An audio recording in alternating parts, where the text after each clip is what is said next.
Arabia, a land where reptiles rule. 300 million years of evolution have created the ultimate desert survivors.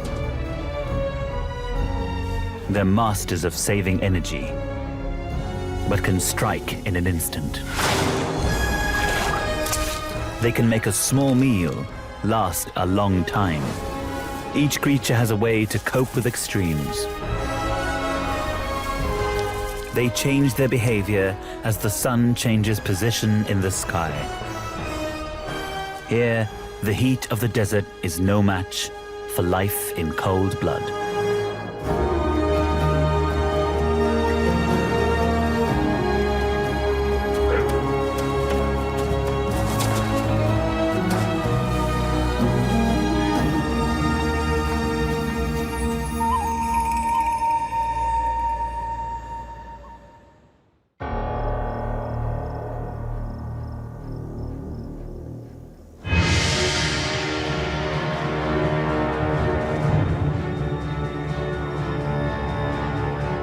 It sometimes feels like mammals rule the world.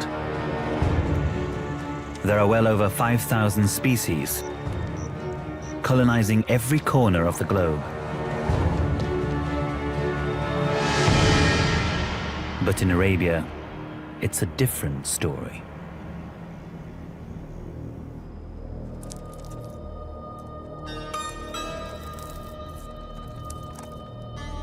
At first light, a nocturnal spiny mouse is having one last forage before returning to his den.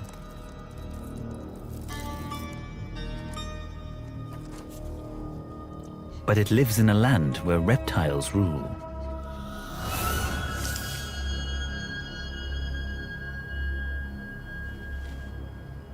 A perfectly honed predator, the Clifford's diadem snake, chooses early morning to hunt.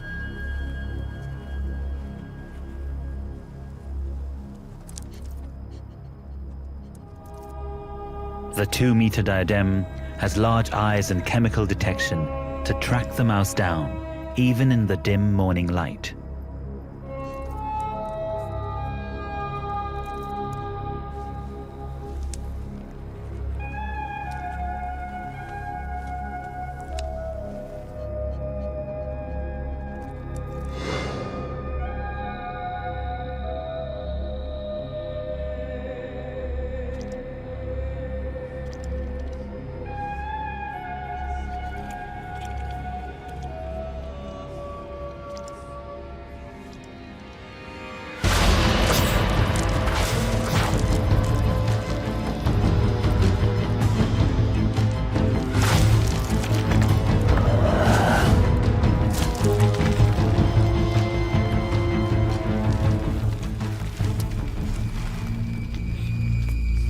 A tight squeeze is all it takes.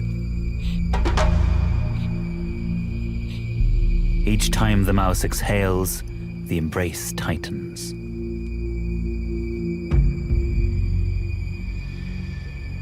The victim suffocates.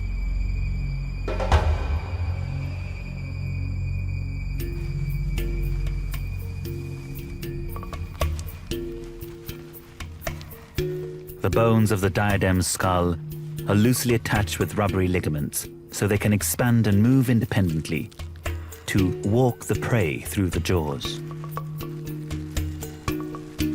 Reptiles are ectotherms and save energy by not heating their bodies internally, like a mammal does. It's one of the secrets of their enduring success.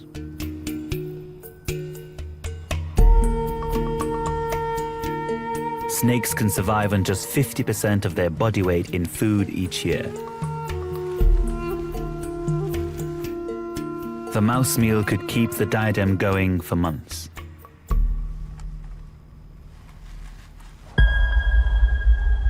In a land where resources are scarce, cold-blooded creatures have the upper hand. Little wonder they thrive in the deserts of the Arabian Peninsula. The peninsula covers 3.1 million square kilometers. Its interior is mostly desert, bordered by mountains on the east and west, and surrounded by warm tropical seas.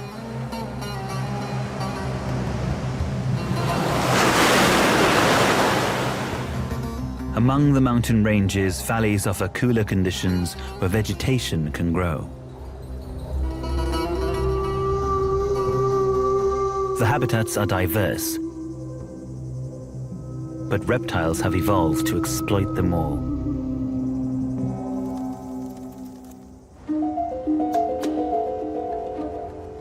It's 6 a.m. in the hot, dry Arabian interior.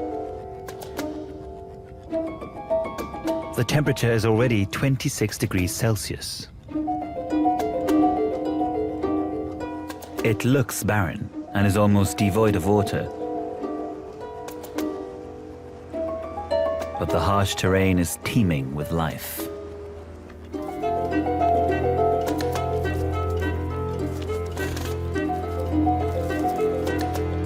"172 species of reptile live in Arabia. More than half are found here and nowhere else in the world.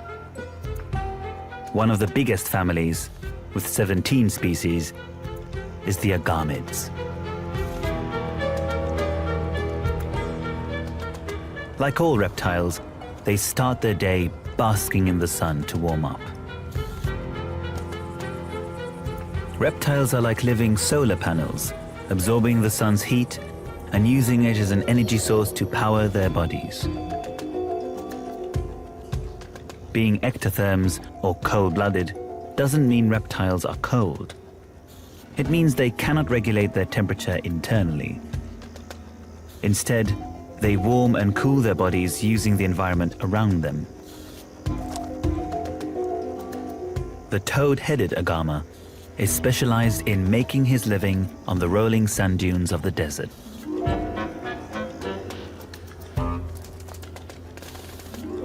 Every morning he basks in the sun. It's vital if he wants enough energy to hunt. But there's no cover on the dunes. He's exposed. And even his perfect camouflage can't protect him from eyes in the skies.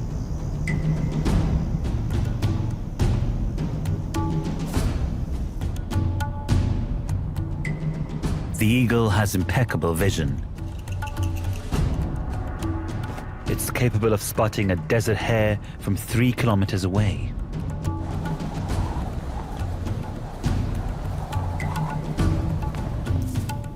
Luckily, the agama has a disappearing act. Fast vibrations, the so-called shimmy burial, throws up enough grains of sand to cover his body. For the little lizard, it's dangerous to be out in the open.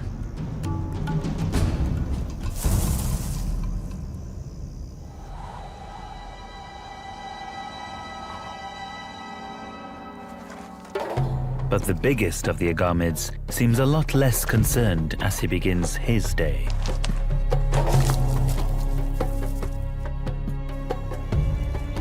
At 70 centimeters long, the dub is the armored tank of the agamid world. He spent the night in a den underground and now joins the sunbathers.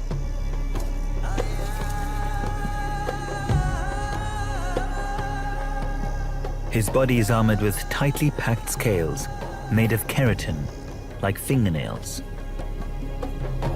Some are even further reinforced by bony structures called osteoderms. Reptiles were the first animals to develop scaly skin. This breakthrough gave them an evolutionary edge. It made them waterproof, meaning they could be the first large creatures to live on land. Keeping water out is as important as keeping water in. Even Arabia's sun doesn't dry them out. The dub has a variety of scale shapes and sizes, including spiny bands on its tail that provide even more protection something it might need.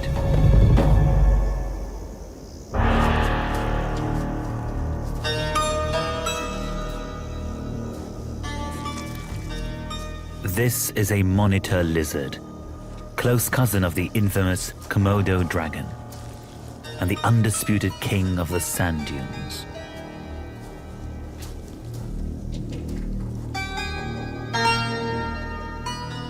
At up to 1.3 meters long, it's the largest and most aggressive lizard in Arabia.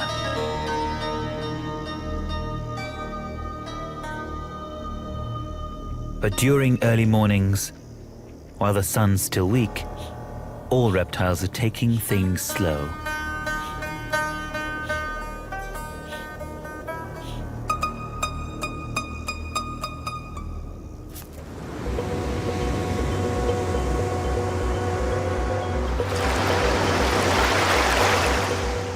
Reptiles have colonized all the habitats of Arabia, even the sea itself.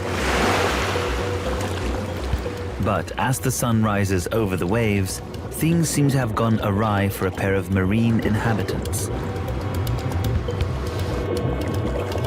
2 Arabian Gulf sea snakes are stuck in the rock pools.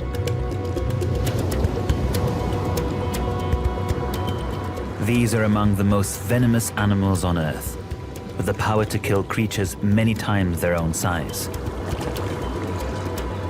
But now they're in trouble. At high tide, they were hunting close to the coast, but the water levels receded. Now they're trapped, stranded in rock pools until the next high tide.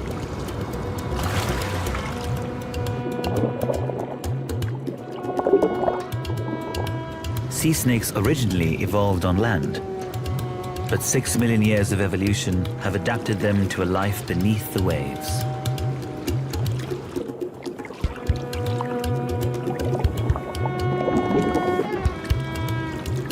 Like all reptiles, they must breathe air, but can hold their breath for several hours, thanks to massively elongated lungs that stretch almost the entire length of their bodies.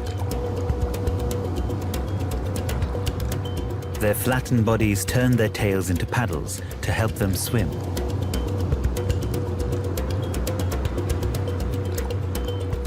Most snakes have broad scales on their bellies for grip.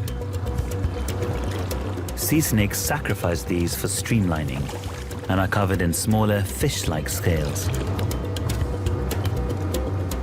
They're the reptilian equivalent of whales and dolphins. Terrestrial animals so well adapted to the seas that they can no longer function on land. Without the ability to move quickly across the sand or strike at passing prey, they could starve or find themselves at the mercy of opportunistic predators. They have no choice but to wait for the tide to turn and hope the water gets to them before the gulls do.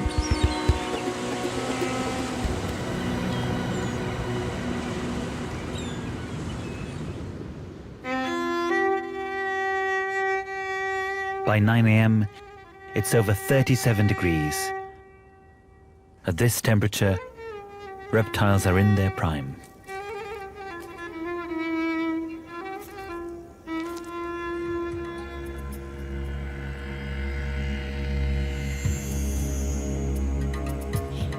The monitor is now turbocharged by the sun. As his body temperature increases, so does the efficiency of his senses. As well as excellent hearing and eyesight, his long forked tongue flicks out to collect minute scent particles in the air.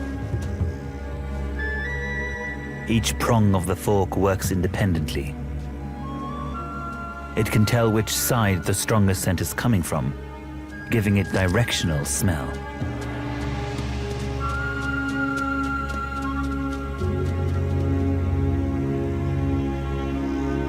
He's on the trail of the dub.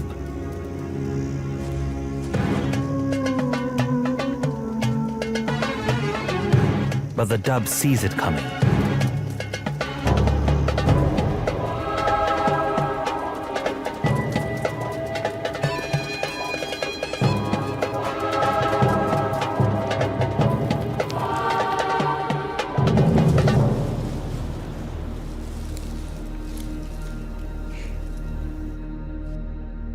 He's nicknamed the spiny-tailed lizard for a reason. He can inflate his body to wedge himself into the hole, with his tail sideways to lock him in. A spiny barricade that's too much for most predators to bother with. But the monitor has picked up a different scent.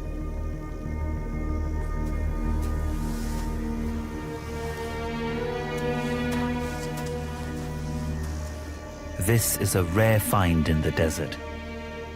An unguarded quail nest.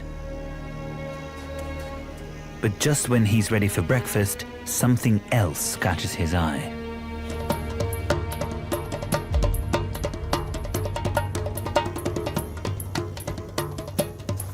There's only one thing that threatens a monitor lizard,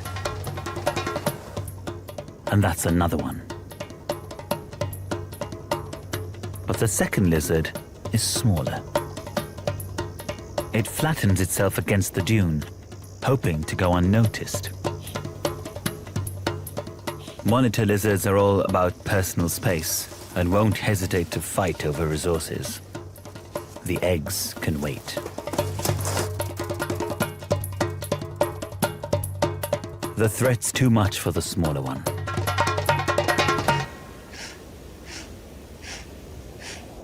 Honor defended, the bigger lizard can go back to breakfast.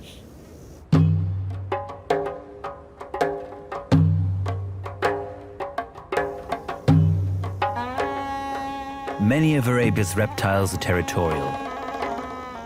Some literally turn blue at the sight of an intruder. There are no prizes for guessing how the blue-headed agama got its name. The males position themselves on prominent lookouts where they can watch over their territories.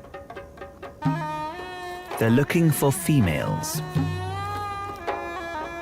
When they spot one, they turn on the charm by doing push-ups until they're blue in the face. The color tones down at other times, but when they breed, they crank it up. Each male tries to intimidate its rivals by looking the fittest and most colorful. Changing skin color is a trick that some agamids share with a peculiar cousin found in the dense vegetation of the southern coast.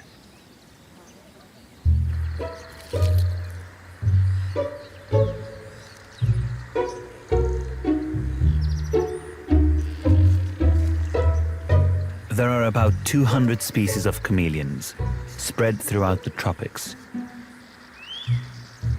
But the Arabian chameleon is an endemic found here and nowhere else. One thing all chameleons have in common is their famous ability to change color.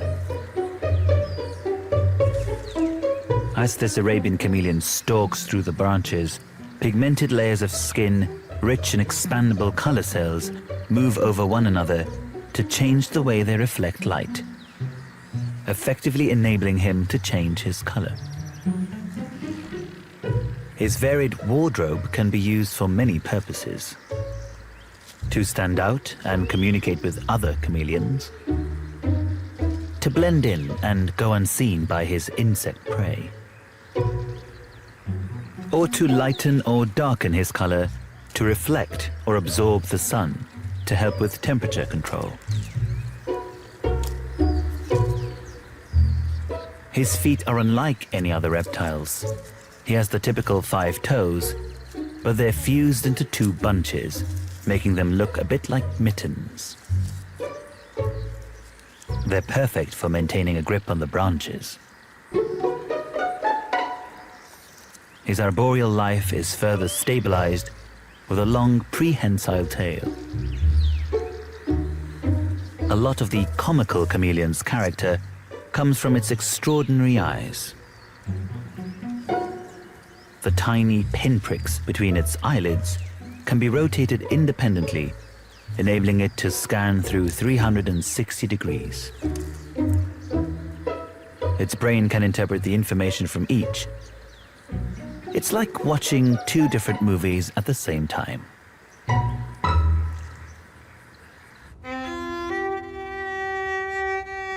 Back out on the sand dunes, the mercury is climbing. The toad-headed agama lifts himself standing on tiptoes.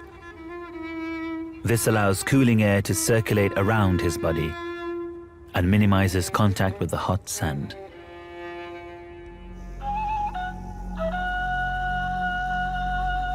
The dub spent the cooler hours of the morning using his chisel-shaped teeth to clip tough desert vegetation. But time's running out for his veggie brunch.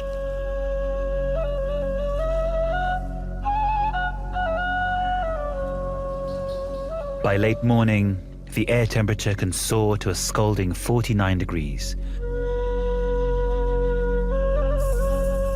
But the baked sand is hotter,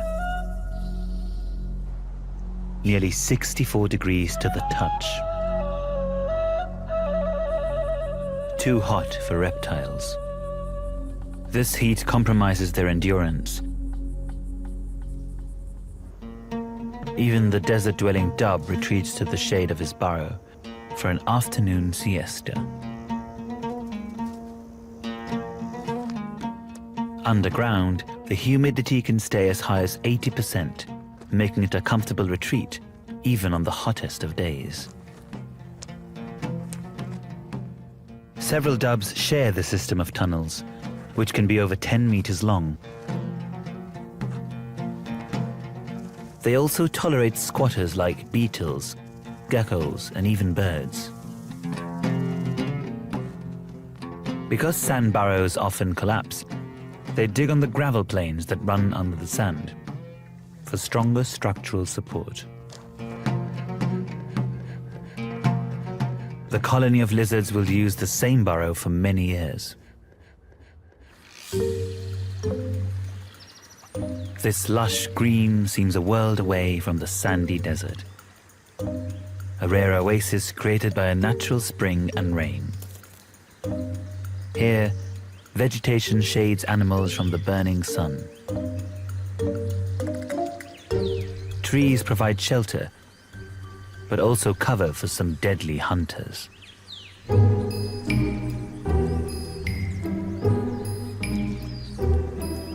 Orb-weaver spiders get their name from the circular or spiral shape of their webs. Every morning they build their webs, but they're for one-time use only. The spider will eat the threads at the end of the day and start again tomorrow. It's a 1 meter long, strong, almost invisible trap.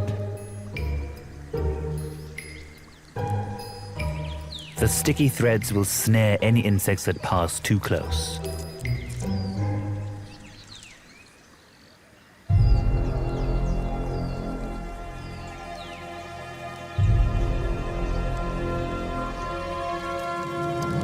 To stop the prey from struggling and damaging the web, or the spider, it's injected with paralyzing venom and wrapped in a package of silk. The venom contains enzymes that also slowly break down the fly's body tissue. Eventually, the contents will be a nutritious soup that the spider can drink.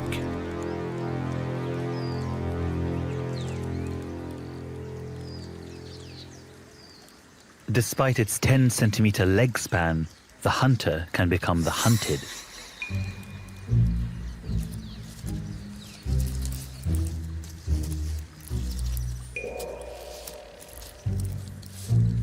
The quirky chameleon is a surprisingly skillful hunter.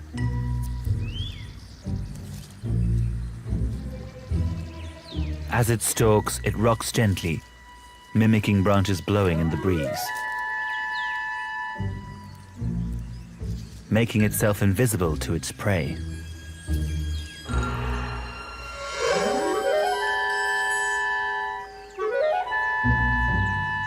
When it spots a potential meal, its wandering eyes both focus forwards for precise depth perception.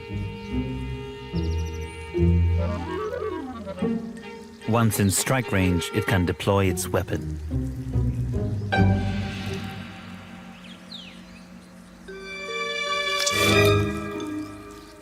The tongue is twice as long as its body and tipped with a ball of muscle that can turn itself into a big suction cup. When unleashed, it accelerates as fast as a car doing 0 to 100 in 100th of a second.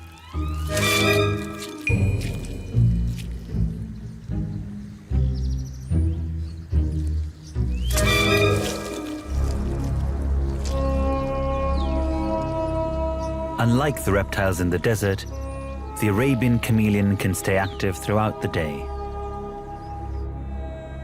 The vegetation here acts as a moisture trap between the mountains and the sea, creating a microclimate that stays at a fairly constant 32 degrees year-round.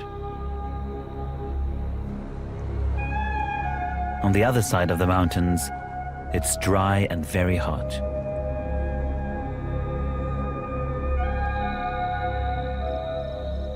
Mid-afternoon can peak at over 50 degrees. Animals must retreat, leaving the desert seemingly empty. The boulders provide some shady cover for a varied community of different geckos. There are 28 species in Arabia, making them the most numerous reptile family. Most geckos have tiny hair-like structures on their toes that act like Velcro, helping them climb steep surfaces. The sticky pads are especially pronounced in the fan-footed gecko.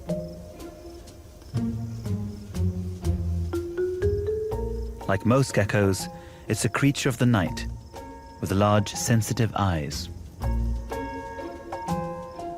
Because they're so sensitive to light, their pupils must contract a few hundredths of their original size during the day to avoid damage from sunlight. But not semaphore geckos. They're day active and don't need to see in the dark. Their pupils are large and round by day.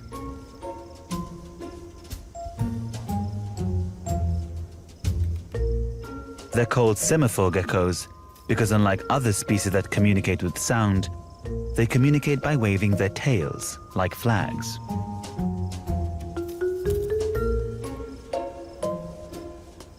This species, the Carter's semaphore gecko, goes a step further. The male has an enlarged tail to send clearer signals. The bigger and spinier it is, the more attractive he is to females. With his impressive package, this fella's managed to attract a mate.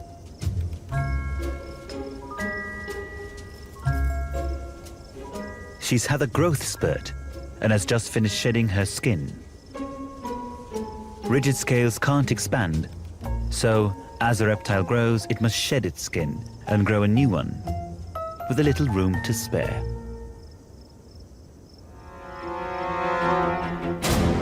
For any small animals that risk daylight activity, there's the threat of aerial attack. When a flock of ravens turns up, it's time to retreat.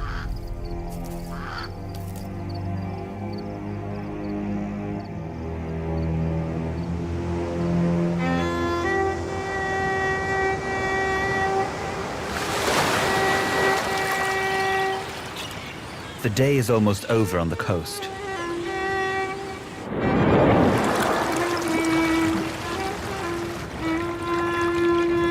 After 12 hours, the tide eventually returns, releasing the sea snakes from their rock pool prisons.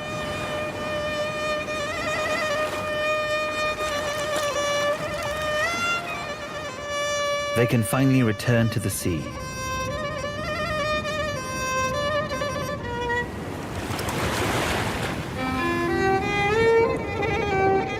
They immediately begin to hunt, exploring the corals and looking for a suitable target.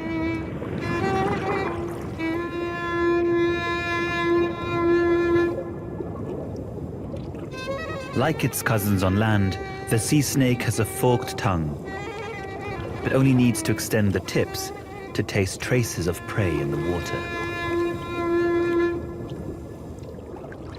Its bold stripes announce its toxic venom to other marine predators. like hungry sharks, leaving it to hunt undisturbed. It moves with fluidity and grace, now that it's finally back where it belongs.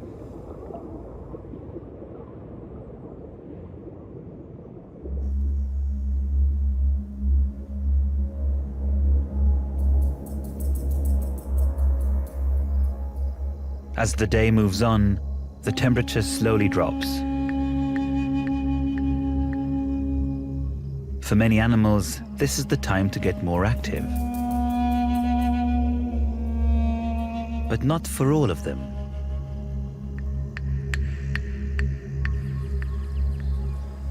Because fission's so important to the chameleons hunting, it's active by day and sleeps by night. So as the sun sinks, it makes its way deeper into the vegetation, looking for a safe spot to sleep, usually hidden under a leaf. The dense foliage will also help incubate it during the cooler night. Some chameleons are known cannibals, which is probably why smaller individuals sleep in different parts of the vegetation than the adults, as they try to stay off the big guy's menu.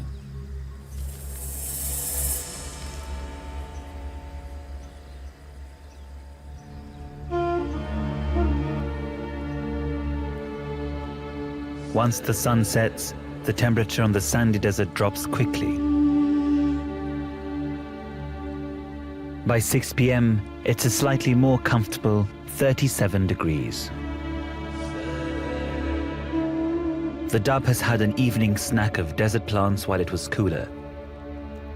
But now he heads inside. Evening is when one of the desert's most notorious killers stirs.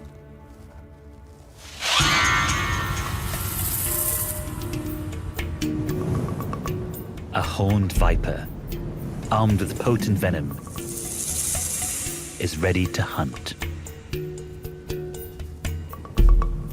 It seeks out a good hideaway, where it can lie in wait to ambush passing prey.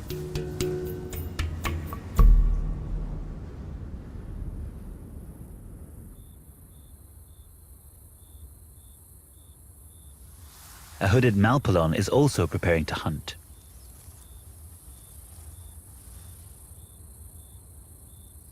Before it begins its night of prowling, it performs a peculiar ritual, a trait shared with very few other species. Known as self-rubbing, it spreads a fatty secretion from its nasal glands along its body. The purpose of this lipid-rich liquid is to seal in moisture so that it's not lost to the warm air. It's a more active predator than the viper and seeks out its victims rather than lying in wait.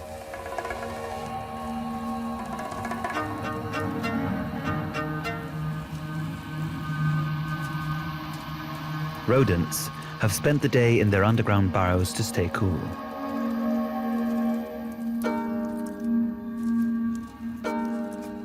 But now it's their time to forage for seeds, grasses, or even insects.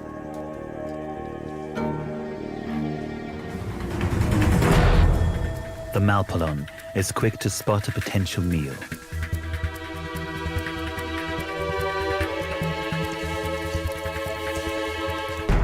Even well-armed predators can be cautious. They need to pick their victims carefully.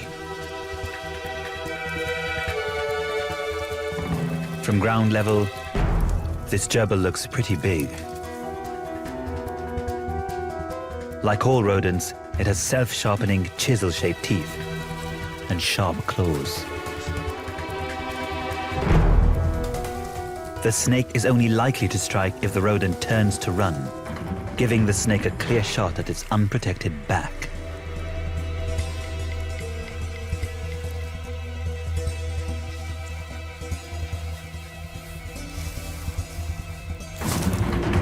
But the gerbil wisely turns to face its attacker.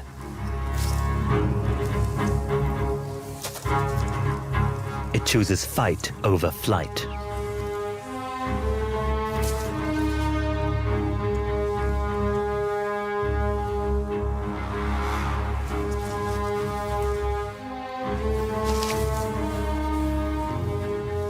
The snake decides not to risk injury, going in search of easier prey. The mammal wins this one. But thanks to the reptile's cold-blooded efficiency, the mouth alone can afford to miss a meal.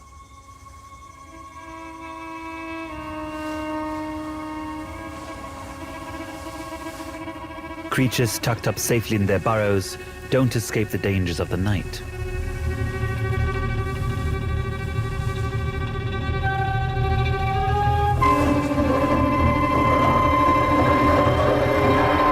The Arabian sand boa is like a reptilian mole, perfectly shaped for a life of hunting beneath the sand. Its smooth scales lie flat, and its wedge-shaped head allows it to plow through the dunes.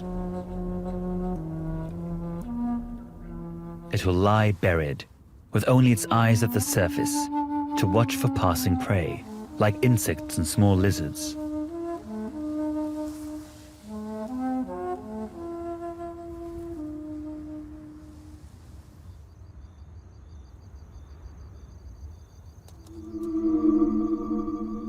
The Persian wonder gecko is an endemic species in Arabia. Like most other geckos, it's nocturnal. With its huge eyes, it can hunt insects by moonlight. Most geckos don't have eyelids and must lick their eyes to keep them clean and free of sand. Most have broad toes for gripping surfaces that they climb. But this desert specialist has replaced the pads with comb-like scales to help it move in the sand. The Persian wonder gecko has only been known to science for 20 years. Little is known about its biology. But we do know that this little lizard is regionally endangered.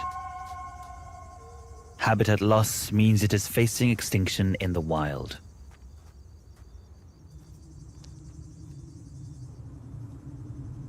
The temperature reaches its coolest point in the early hours of the morning, where just the faintest moonlight creates an eerie glow.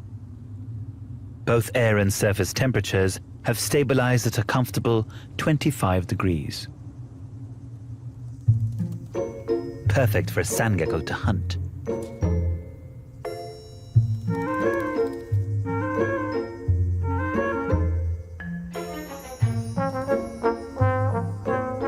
He's on the prowl for insects.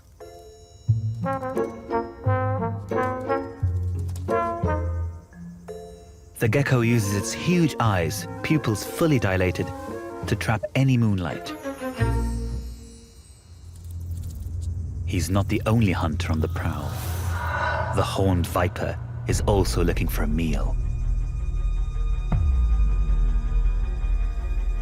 He hunts by touch.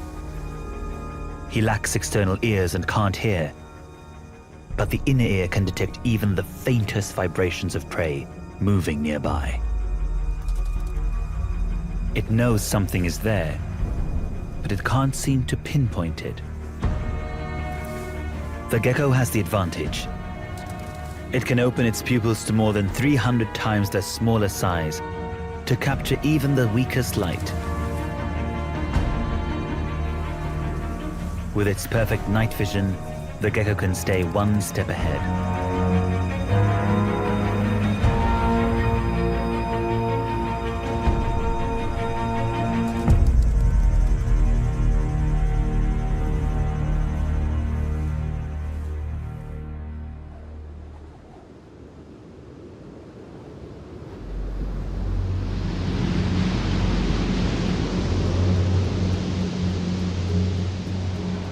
The secret lives of reptiles often play out under the cover of darkness.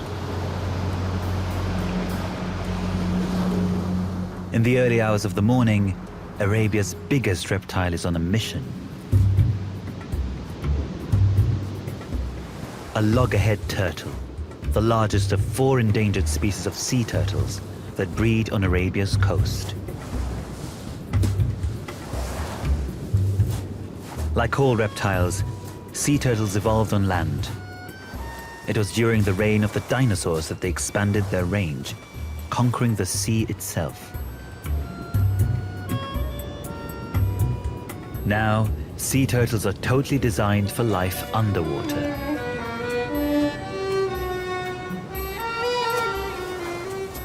But like all reptiles, their eggs must be laid on land.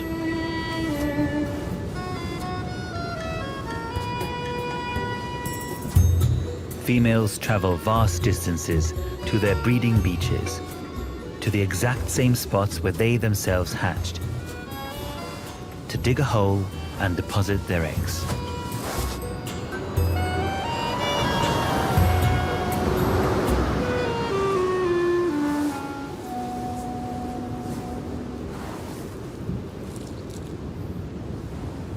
This female's running late. Turtles usually lay during the cooler night and try to be back in the water before sunrise. But she can't go until she completes her task.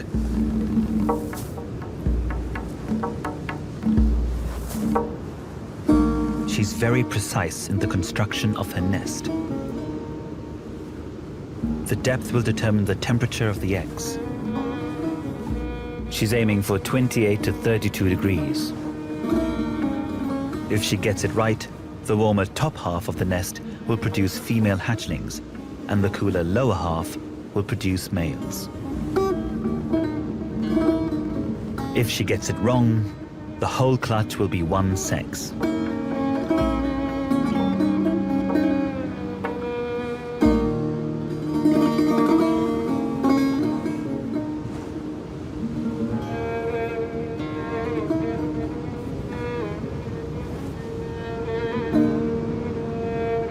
With the nest complete, she deposits around 120 eggs.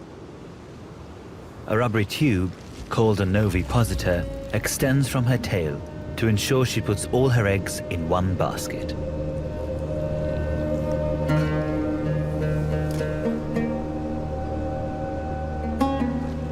The shells are rubbery to cushion their fall.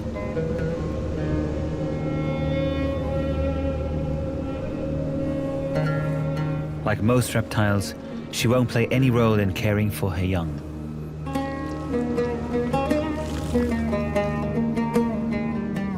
Her final task in motherhood is to delicately bury the clutch.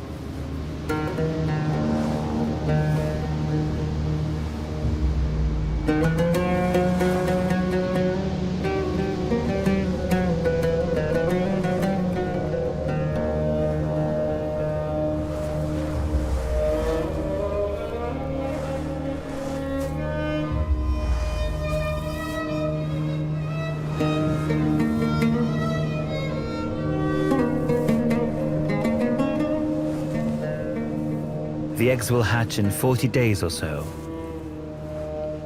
but her job is done. Now she can return to the sea.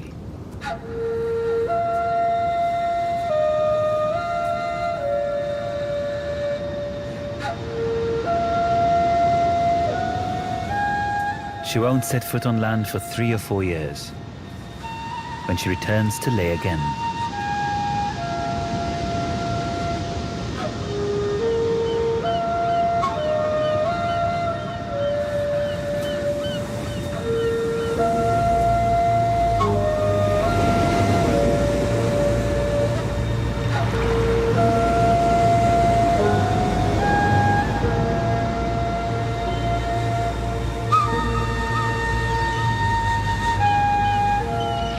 As the sun rises, the next shift from the reptile kingdom emerges.